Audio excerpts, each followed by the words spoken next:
This right here is the Thruxton RS, and I have been dying to ride this motorcycle, and it finally showed up at AF1, and we're gonna take this thing for a rip.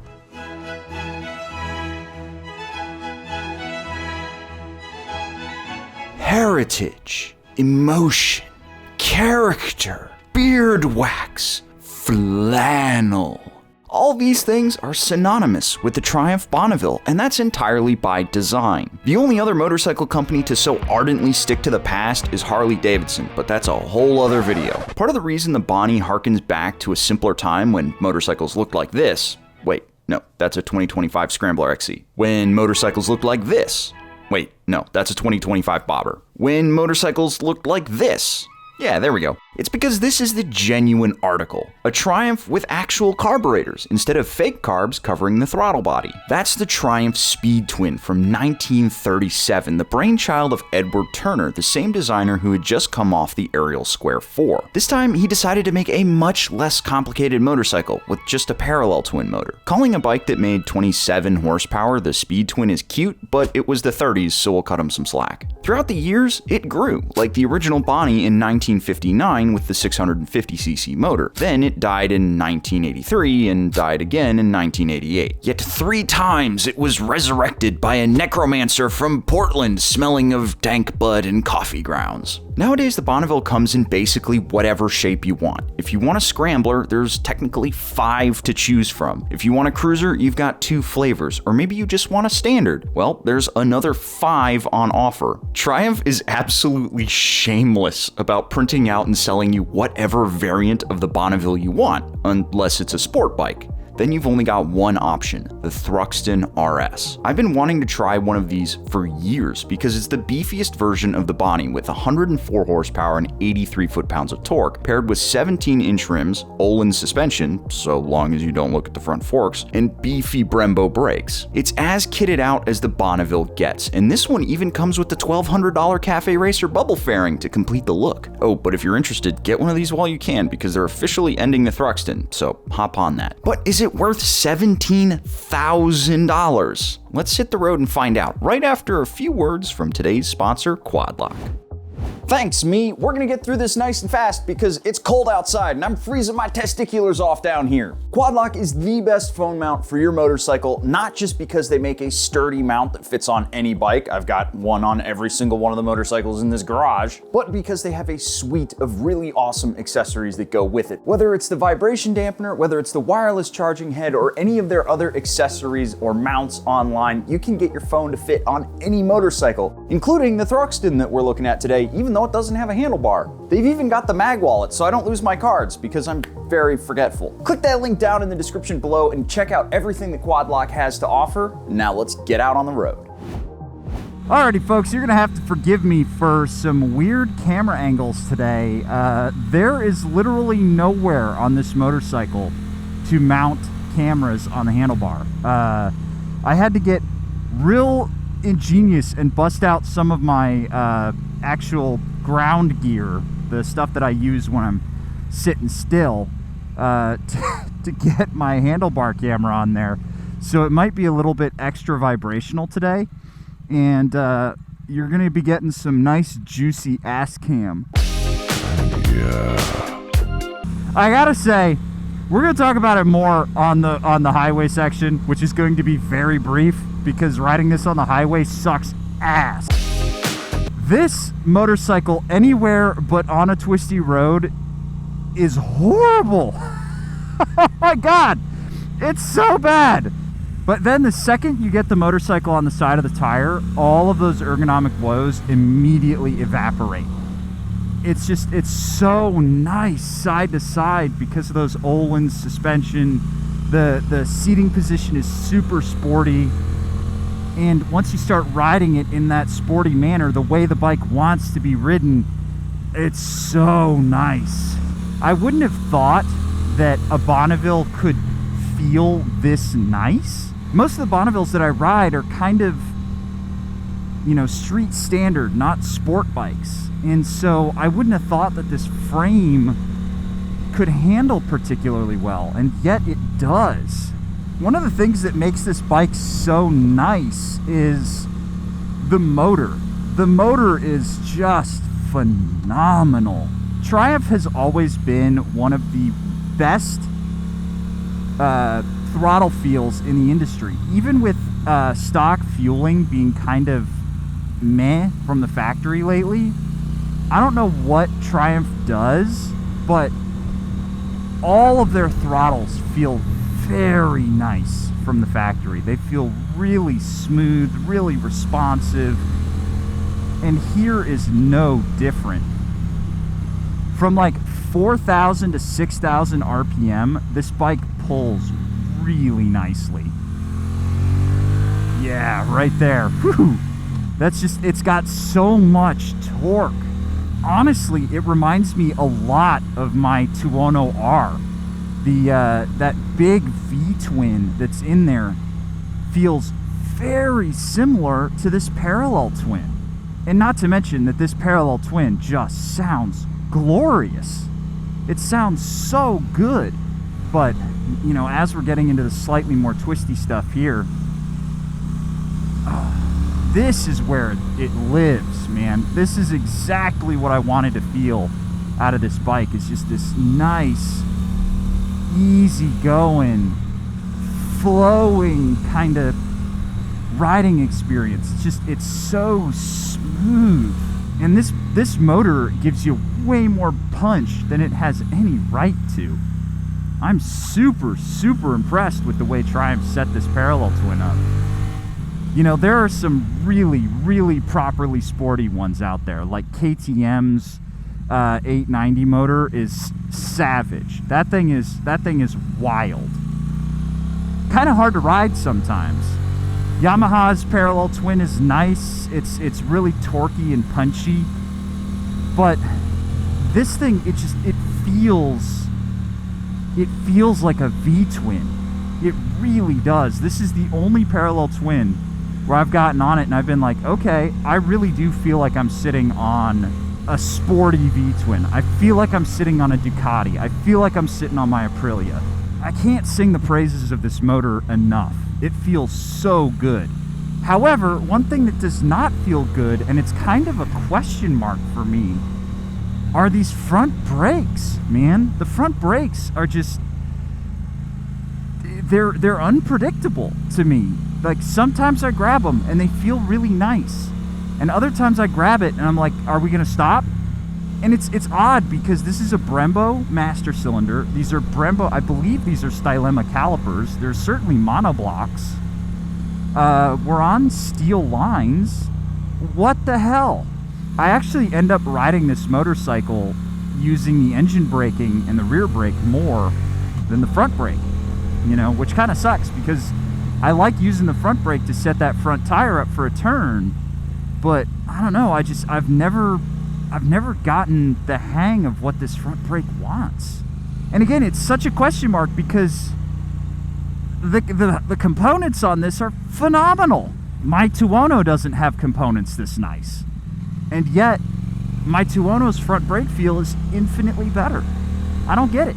But I think one of the things that's nice about this motorcycle is you're not, even despite the fact that it's a really sporty, lean forward riding position, it doesn't feel like you have to be riding it super fast. It handles really well when ridden fast. Like, I could totally see this bike doing track day. But, you know, it's completely content to just cruise through these corners at this sort of nice, you know, 5/10, 6/10 pace. Yeah, I'm not really committing to any of these corners. I'm just having fun out here, and the bike is happy to do it. Partially down to that engine, because no matter where you are in the power band, you've got something on tap that you can use. Like, I'm just sitting here in third gear, and I'm just easing my way through these corners. And as I get close to the top, I got a bunch of power. And then as I'm down kind of 4,000 RPM, I've got a lot of torque. This is a very nice ride, man. Very nice ride. But there is some other stuff that I want to talk about on the side of the road. So let's pull over and take a look at some of the deeper pros and cons on this motorcycle. Now, we can't begin a list of the pros and cons on this bike without talking about the looks, because this thing is drop dead sexy. This is probably, in my mind, the coolest looking Bonneville. I know the Bonneville's a lot like a Sportster in the sense that there's a bike for everybody in that lineup, but as far as it goes for me, this is it. This is the one you want. I like it here in the black, but I especially love it in the silver. The silver colorway for this one, I think it's one of the greatest looking modern motorcycles available. You heard me mention it out on the street a whole bunch, but this motor is just so glorious. 103 horsepower and 83 foot-pounds of torque is a great number, especially if you're looking at doing some just fun street sport riding. That much torque is really what makes this motor shine. Yeah, it's nice to have over 100 ponies, but the big prodigious torque number, that's what makes this motor shine. You also can't knock a set of fully adjustable Öhlins front and rear, even if we are doing the dual piggyback shock look. It handles fine. Anybody out there who's like, you know what, I really need a single monoshock in the rear because I ride hard, you don't ride hard enough. I'm sorry, I don't ride hard enough, but you don't either. But now we gotta get to the cons, and the first con has to be the ergonomics, because this thing, it's brutal. It's weirdly long. It's a long reach to the handlebars, so my upper half is fine as long as I'm just sitting still and chilling out like this. If I'm riding, it's miserable because I have to have my feet up, and I feel like I'm so scrunched up on this motorcycle, more so than I thought I would be. And there's a reason why I left my camera on here. Normally I'd take it off, but I wanted to show you that because there's no point to tie a camera to, I had to stick it here. And this has been banging into my heel all the time that I've been riding. So my right foot has been in a weird spot, and it's made it even more uncomfortable for me to ride. That's definitely not me shouting that out because I wanted an excuse for how slow I was riding it today. Another thing that absolutely drives me nuts about Triumphs is they want to start in neutral, and you can't start it without pulling in the clutch. I mean, I get it. If it's in gear, you got to pull in the clutch, but just let me start it in neutral without using the clutch. That's a small thing, but given the fact that I'm moving motorcycles around all the time, that would be really annoying for me. Something else that's very Triumph is you have to pull in the clutch to switch the modes. I'd rather just close the throttle, like on every other motorcycle. Why do I have to pull in the clutch to switch modes? That's just an extra step. It took me like 5 minutes to figure out how to get the thing into sport mode. Speaking of modes, this bike doesn't need them. I know they're trying to justify having a bigger price tag on this thing, but that's what your Öhlins are there for. Just leave this one mode. It's 103 horsepower. It's not going to take anybody by surprise. Sure, it's got a lot of torque, but I mean, torque is handled by traction control. Instead of having the modes, give me cruise control. This thing would be so much better on the highway if it had cruise control. And speaking of highway riding, this is what it feels like to ride the Thruxton RS on the highway. I hate everything about you. Yeah, it is that unpleasant. Now, I have to justify that clickbait title and thumbnail somehow, so this is my flimsy pretext. Triumph made not one, but 2 mistakes with that motorcycle, and let's go talk about them. Now, before we get on the road, I just want to show you, this is what this looks like at full lock. There's a lot of room in there. Just bear that in mind. So what are the mistakes that Triumph made with this motorcycle? Well, first of all, the biggest mistake is they got rid of it. This thing is sweet. It's such a nice bike. The suspension feels great. The brakes, probably with pads and fluid, will feel great. The looks are like, this is one of the only motorcycles that looks like this. I mean, yeah, they have the Street Triple, or the Speed Triple RS that kind of has this vibe. You've got the Super Veloce from MV Agusta that sort of has that vibe, and then you've got the Z650 and Z900 RS that sort of have the bubble fairing. But this is the original. This is the genuine article, right?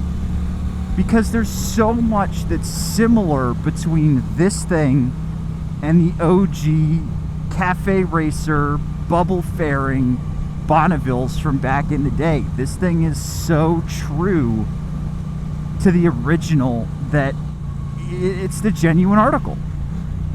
And it feels very premium. I love this triple tree right here that's all silver.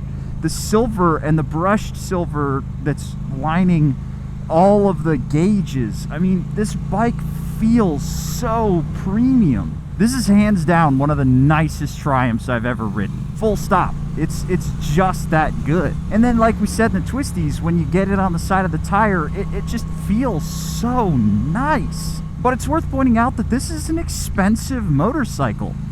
Even used, this thing is a hefty sum. I'll have the exact price on screen, but my God, is this thing expensive. And I got to imagine that's part of the reason why it wasn't selling well. Is first of all, it's a very pricey motorcycle, and not everybody has that kind of cash to drop.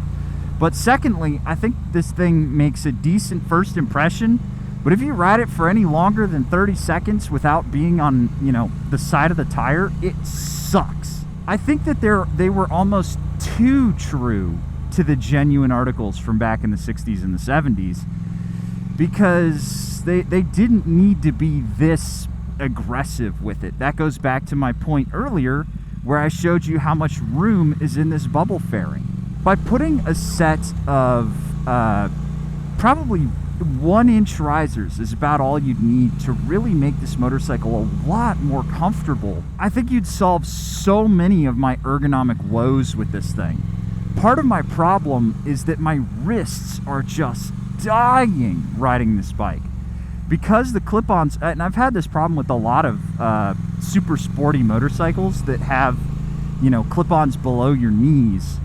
Unless you're just pinching the tank with your knees, you can't really keep your weight off your wrists.